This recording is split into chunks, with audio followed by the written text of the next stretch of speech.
Joining us for more on this, Fox News contributor Karl Rove. Karl, just quickly, some sound here about what Georgian voters say are their top priorities today. Watch.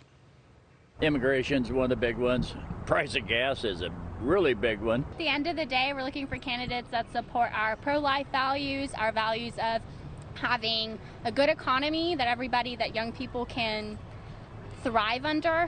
And this from Matt Towery. He's a pollster on the David Perdue-Kemp race. He said that with Perdue, it's hard to see how this race isn't over. David Perdue doesn't have commercials on TV and went dark 2 weeks ago, but Kemp is up. It's almost impossible to win a major race when a popular governor is bombarding you on TV and you're dark. And yet Perdue was on last hour, and he said that he felt like he could at least force it into a runoff. How do you see it? Well, you got to be optimistic if you're a candidate on the ballot, and his hope is to keep Kemp to less than 50%. But Kemp has run a brilliant campaign. He has made this about two things. One is his own record and his vision for the state, strong economy, pro-life, pro-Second Amendment, election reform legislation, education laws, teacher pay raise. I mean, he's made it a very substantive agenda for his candidacy. But he's also gone on the offense against David Perdue, saying the real issue here is who can beat Stacey Abrams in the fall. And the guy who lost to John Ossoff in the special election in the runoff election for the U.S. Senate is not the guy who can beat Stacey Abrams. And it seems to me that he's been winning that argument. At least the polls indicate that he's likely to pass 50% of the vote today.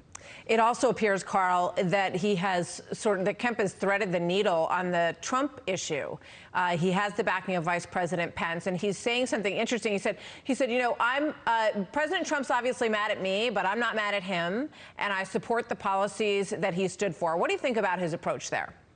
Well, we saw the success of this approach in Virginia, where Glenn Youngkin took somewhat of the same attitude, which is to say, I agree with the president's policies and remained mum on everything else, and won in a state in which President Trump lost to President Biden.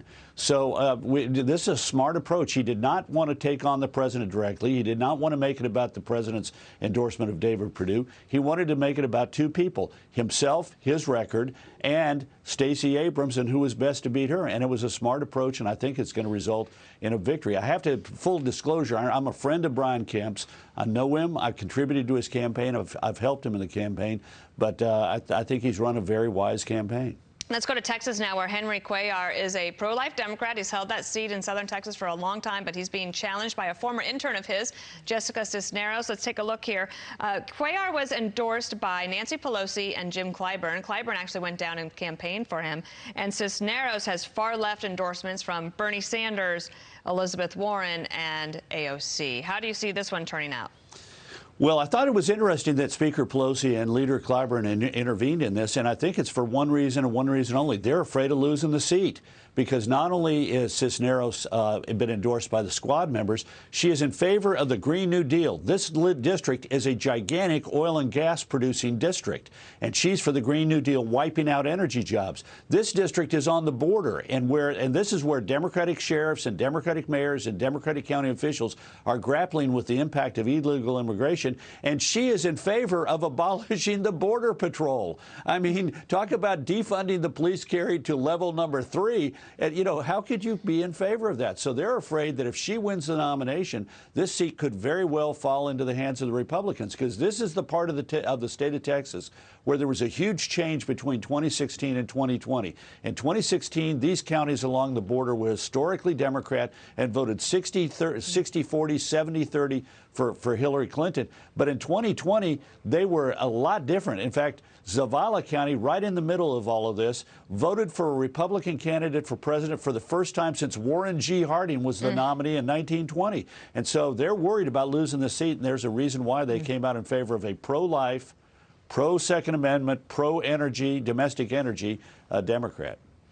Karl, thanks. Yeah. Too bad he doesn't know any of those details. Karl, thank you. And with the historical reference to Harding, you get 20 points for that. We'll be keeping score through election season. Thank you so much. Come play again soon. Thank you. Hi, everyone. I'm Brian Kilmeade. I want you to do me a favor. I want you to click to subscribe to the Fox News YouTube page. This is the only way that I know for sure that you're not going to miss any great commentary, any great news bites, any great interviews coming your way on Fox. You can get it all here on YouTube. So subscribe right now.